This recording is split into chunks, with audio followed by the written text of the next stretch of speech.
हरियाणा के रोहतक में रहने वाली एक लड़की काम की तलाश में दिल्ली जाती है। दिल्ली में आकर वह कुछ काम शुरू करती है, लेकिन उसका काम धंधा अच्छे से नहीं चल पाता।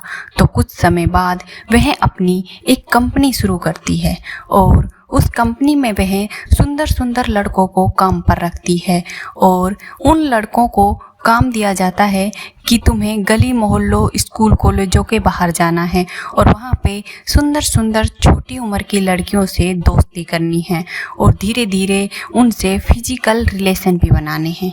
उनको अपने प्यार के जाल में फंसाकर इतना मजबूर करना है कि वो अपना घर छोड़कर तुम्हारे साथ यहाँ आ सके। इस काम के लिए सैलरी तो आपको मिलेगी ही, मगर आप जितनी ज़्यादा लड़कियां लाओगे उसके हिसाब से एक्स्ट्रा रुपए भी मिलेंगे। इसके बाद उन लड़कों ने अपना अपना काम अच्छे से शुरू कर दिया और धीरे धीरे इनके पास बहुत सारी सुंदर सुंदर लड़कियां आने लगी।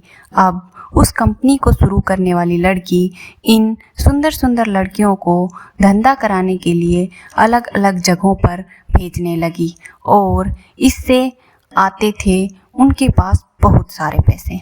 ऐसा करते हुए धीरे धीरे वह लड़की करोड़पति बन जाती है और लोग उसे जिस्म फरोशी की महारानी के नाम से जानने लगते हैं।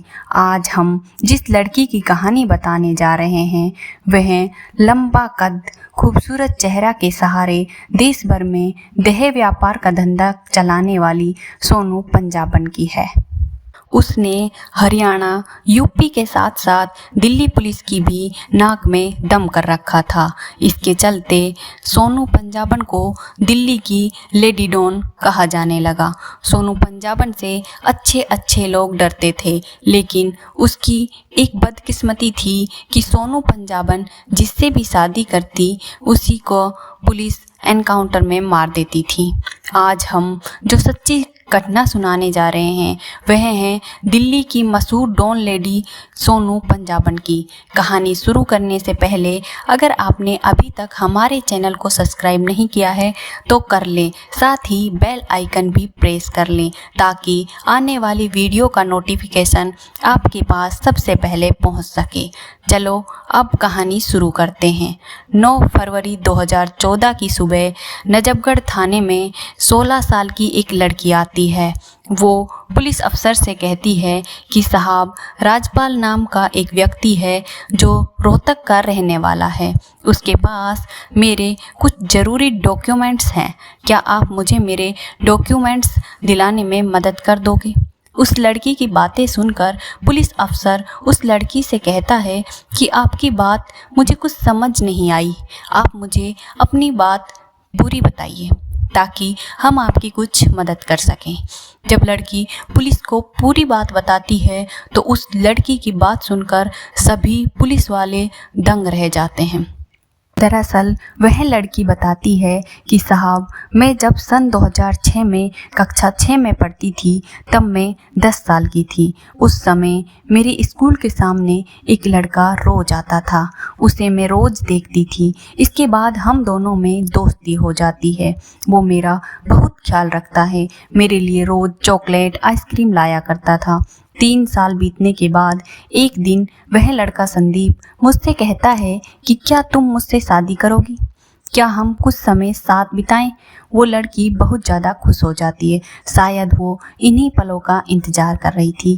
खैर, वो लड़की इतनी बड़ी नहीं थी, फिर भी उसने उस लड़के के साथ जाना सही समझा, क्योंकि उसको लगने लगा था कि इससे ज़्यादा प्यार करने वाला और ख्याल रखने वाला इंसान दुनिया में और कोई हो ही नहीं सकता। 11 सितंबर 2009 को वह लड़की उस लड़के के साथ उसके रिश्तेदार के घर चली जाती है जो लक्ष्मी नगर में रहता था। वह घर खाली था।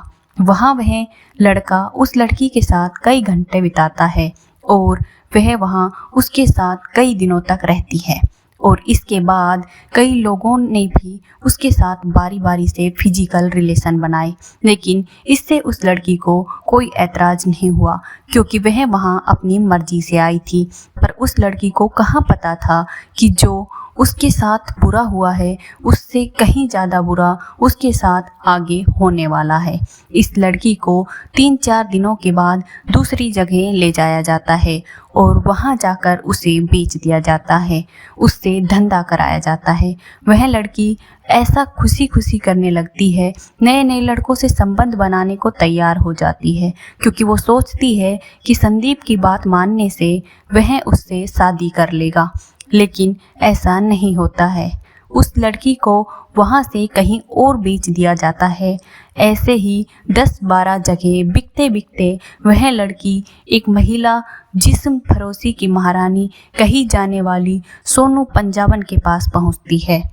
सोनू पंजाबन ने कुछ समय उसको अपने पास रखा, जिस्म फिरोशी का धंधा कराया और फिर रोहतक में रहने वाले एक व्यक्ति राजपाल से उसकी शादी करा दी गई। वह लड़की राजपाल के साथ बंधक के रूप में रहती है, उसके साथ रोज़ ज़बरदस्ती की जाती है और उसके साथ वो सब कुछ चलता रहता है जिसमें उसकी कोई मर्जी नहीं थी। लेकिन लड़की हमेशा इस तलाश में रहती थी कि कब उसको मौका मिले और कब वो यहाँ से भाग सके। फिर उसे यह मौका मिलता है। वह लड़की 7 फरवरी 2014 को उस घर से भाग जाती है। वहाँ से भागकर वह सीधा दिल्ली के नजफगढ़ थाने में पहुँचती है और वहाँ जाकर वो अपनी पूरी कहानी सुनाती है। यह केस इस थाने का नहीं था, वह था हरीश बिहार थाने का। तो वहाँ इसकी FIR दर्ज कराई जाती है। इसके बाद पुलिस इस मामले की छानबीन करती है और इस मामले के आरोपी संदीप मेघवाल को गिरफ्तार कर लेती है और उसके साथ ही एक महिला सोनू पंजाबन को भी 25 दिसंबर 2017 को गिरफ्तार कर जेल में भेज दिया जाता है और 3 साल बाद सन 2020 में कोर्ट द्वारा संदीप मेघवाल को 20 साल की सज़ा सुनाई जाती है और सोनू पंजाबन को 24 साल की सज़ा सुनाई जाती है। इसके बाद सोनू पंजाबन को तिहाड़ जेल में भेज दिया जाता है। जैसे ही यह सज़ा सुनाई जाती है, यह मामला सोशल मीडिया, अखबारों और टीवी पर बहुत ज़्यादा हाईलाइट हो जाता है और सभी लोग सोनू पंजाबन के बारे में बारीकी से जानने की कोशिश कर रहे थे कि आखिर ये सोनू पंजाबन है कौन। सोनू पंजाबन हरियाणा के रोहतक ज़िले की रहने वाली थी। उसका जन्म सन 1980 में हुआ था। वहीं रोहतक में रहकर उसने 10वीं तक की पढ़ाई पूरी की। वह एक गरीब परिवार से थी और उसका असली नाम गीता अरोड़ा था। गीता अरोड़ा 10वीं पास करने के बाद काम की तलाश में दिल्ली चली जाती है, लेकिन वहाँ जाकर पता चलता है कि 10वीं पास लड़की को कहीं भी नौकरी मिलना आसान नहीं था। दिल्ली में कुछ दिन रुकने के बाद उसने ब्यूटी पार्लर का काम सीखा और ब्यूटी पार्लर का काम सीखने के बाद वह एक ब्यूटी पार्लर में जॉब करने लगी और उसे वहाँ से पता चला कि किस तरह से लड़कियों से वेश्यावृत्ति का धंधा कराया जाता है। वह धीरे धीरे इन सब बातों के बारे में जानकारी जुटाने लगी और इसी बीच वह एक विजय नाम के लड़के से शादी कर लेती है। यह शादी उसके माँ बाप की मर्जी से की जाती है। विजय हरियाणा का हिस्ट्री सीटर होता है। पुलिस को उसकी हर पल की तलाश रहती थी। गीता अपना काम करते हुए अपने पति के साथ अच्छा जीवन बिता रही थी, एक सामान्य जीवन जो सभी बिताते हैं। फिर साल 2003 में यूपी के हापुड़ शहर में पुलिस द्वारा मुठभेड़ की जाती है, जिसमें विजय का एनकाउंटर कर दिया जाता है, जिसके बाद गीता अरोड़ा बिल्कुल अकेली पड़ जाती है। ब्यूटी पार्लर से ज़्यादा इनकम नहीं हो पा रही थी, तो धीरे धीरे वह वेश्यावृत्ति के धंधे में जाने लगी और उसकी और बारीकियां सीखने लगी। कुछ महीनों बाद एक दीपक सोनू नाम के लड़के ने गीता अरोड़ा को प्रपोज किया और कहा कि मैं तुमसे शादी करना चाहता हूँ। इसके बाद गीता अरोड़ा दीपक सोनू से दूसरी शादी कर लेती है, क्योंकि पहला पति उसका मर चुका था कुछ ही महीने बीते थे कि साल 2004 में दीपक सोनू का भी मुठभेड़ के दौरान पुलिस द्वारा एनकाउंटर कर दिया जाता है। गीता अरोड़ा के पास जब दो पति मर जाते हैं तो उस समय वह अपने आप को बहुत अभागा समझने लगी। इसका काम धंधा अच्छे से चल नहीं रहा था और इसकी हालत बद से बदतर होती जा रही थी। लेकिन एक दिन दीपक सोनू का छोटा भाई हेमंत सोनू इसके पास आता है और कहता है कि अगर भाभी आपको कोई ऐतराज़ ना हो तो मैं आपसे शादी करना चाहता हूँ। गीता अरोड़ा उससे शादी के लिए तैयार हो जाती है और धीरे धीरे गीता अरोड़ा को हेमंत सोनू से बेइंतहा प्यार हो जाता है, क्योंकि जब से उसकी ज़िंदगी में हेमंत सोनू आया था उसकी लाइफ बहुत अच्छी चल रही थी, जिस कारण उसने अपना नाम गीता अरोड़ा से बदलकर सोनू पंजाबन रख लिया। जिसके बाद उसने अपनी एक कंपनी बनाई और अपनी कंपनी में सुंदर सुंदर लड़कों को काम पर रखा। उन लड़कों का काम था स्कूल कॉलेजों के बाहर जाकर सुंदर सुंदर लड़कियों को अपने प्यार के जाल में फंसाना, जिसके बाद उसके साथ फिजिकल रिलेशन बनाने और जब उन लड़कियों को उनके प्यार पर विश्वास हो जाता था तो उनको घर से भगा लाते थे शादी का बहाना बनाकर। और इसके बाद वो लड़के इन लड़कियों को सोनू पंजाबन को लाकर दे देते थे। सोनू पंजाबन इन लड़कियों से वेश्यावृत्ति का धंधा करवाने लगी और रुपए कमाने लगी। धीरे धीरे इसके पास लड़कियों की डिमांड आने लगी। बताया जाता है कि 5 फुट 4 इंच लंबी गीता अरोड़ा उर्फ सोनू पंजाबन ने अपनी खूबसूरती के दम पर सिर्फ दिल्ली एनसीआर ही नहीं बल्कि देश के हर कोने में देह व्यापार का धंधा खड़ा किया। इस दौरान उसके हुस्न के दीवाने कई बड़े अधिकारी भी हुए, जिस दम पर वह इस धंधे में कामयाबी की सीढ़ियां चढ़ती चली गई। इस दौरान सोनू पंजाबन ने खूबसूरती और चालाकी के दम पर यह धंधा खूब किया। पैसे बरसने लगे। यह लड़कियों को 20-25 हज़ार रुपये में बड़े बड़े आदमियों के पास भेजती थी। लोगों की डिमांड होती थी कि सुंदर सुंदर लड़कियों की, और ऐसी लड़कियां जो स्कूल या कॉलेज में पढ़ रही हो और ऐसी लड़कियां जो मॉडलिंग की क्षेत्र में हो, अपना करियर बनाना चाहती हो या अभिनेत्री बनना चाहती हो, उन लड़कियों को यह इस धंधे में धकेलने लगी और इसका काम जोरों शोरों से चलने लगा। फिर साल 2006 में हेमंत सोनू का भी पुलिस द्वारा मुठभेड़ के दौरान एनकाउंटर कर दिया जाता है।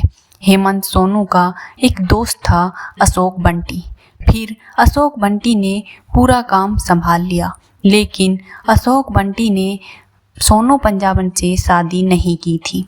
अब यह सोनू पंजाबन के नाम से धीरे धीरे पूरे दिल्ली में फेमस होने लगी।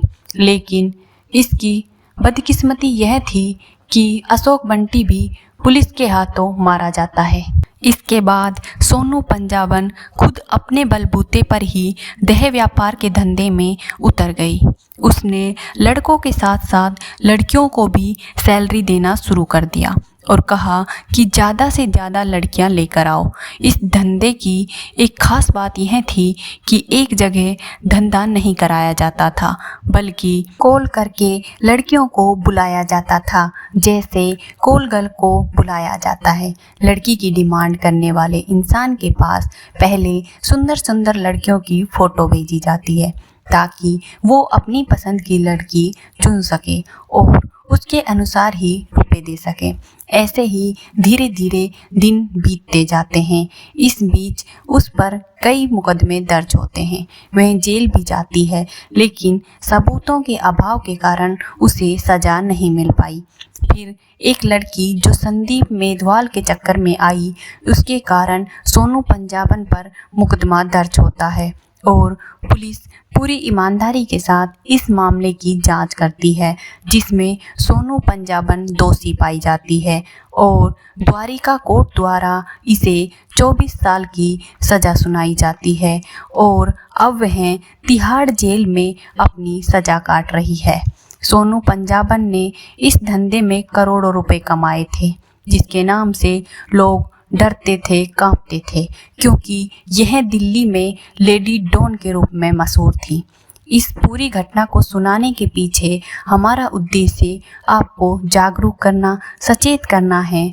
जिस तरह सोनू पंजाबन ने कुछ लड़कों को काम पर रखा ताकि उनके द्वारा स्कूल कॉलेज की भोली भाली लड़कियों को अपने प्यार के जाल में फंसाना और फिर उनसे वेश्यावृत्ति जैसे घिनौने अपराध की ओर धकेल देना था, इस कहानी का उद्देश्य भी यही है कि लड़कियां जागरूक हो सके और हो सकता है कि कोई आपसे प्यार मोहब्बत की बड़ी बड़ी बातें कर रहा हो, लेकिन वो सिर्फ एक नाटक मात्र हो और आपको गलत धंधे में फंसाने की कोशिश कर रहा हो।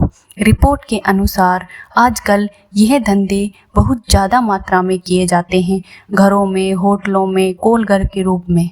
अपना और अपनों का ख्याल रखें, सतर्क रहें, सावधान रहें। धन्यवाद।